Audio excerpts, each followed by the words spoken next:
Lorsque je sors de l'aéroport, il faisait un froid de feu. Et du coup, je me suis dit, ben, voici mon pays, voici le terrain dans lequel ça va se jouer. J'étais vraiment content. Déjà, je suis originaire de la Côte d'Ivoire et j'étais étudiant en France. Je venais d'obtenir un master en biostatistique. L'idée de vivre au Canada, de travailler au Canada était un projet que j'avais depuis très très longtemps. Me rendant à un niveau où je pensais qu'il fallait que j'ai plus d'options, j'ai pris la décision de quitter le Cameroun. Déjà avant le départ, en fait, on a quand même reçu à la maison les proches pour se dire au revoir. Et puis, ce jour, c'est vraiment ce jour-là qu'il y a eu des pleurs.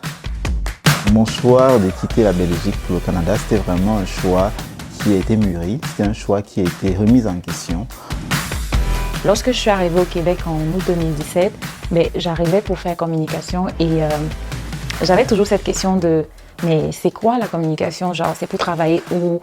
Est-ce que tu penses que tu auras des opportunités d'emploi dans ce domaine? En plus, tu es immigrante, etc. À la fin de mes études, je me rendais compte que c'était pas facile parce que j'ai commencé à postuler, j'allais des forums pour candidater, j'avais pas de retours positifs, j'envoyais des demandes dans des sites de recherche d'emploi, pas de retours positifs, c'était vraiment dur, mais en parallèle, je faisais mes petits jobs.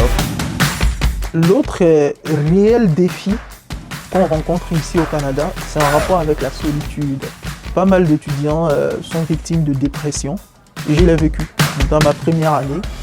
Et tu es dans le déni, tu t'es dit non, en tant qu'Africain, un Africain ne peut pas faire la dépression, tu vois.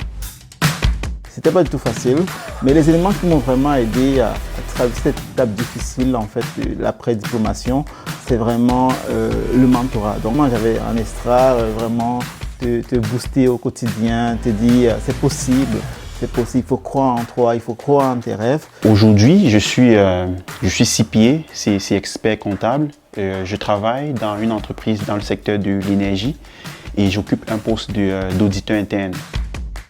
J'ai trouvé un bon équilibre à ma vie parce que je travaille comme je le souhaite dans un travail qui me permet d'allier vie familiale, vie professionnelle.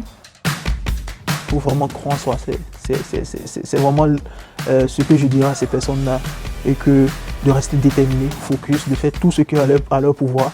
Et le plus important, c'est de ne pas oublier le facteur Dieu pour les religieux et le facteur chance pour les non-religieux.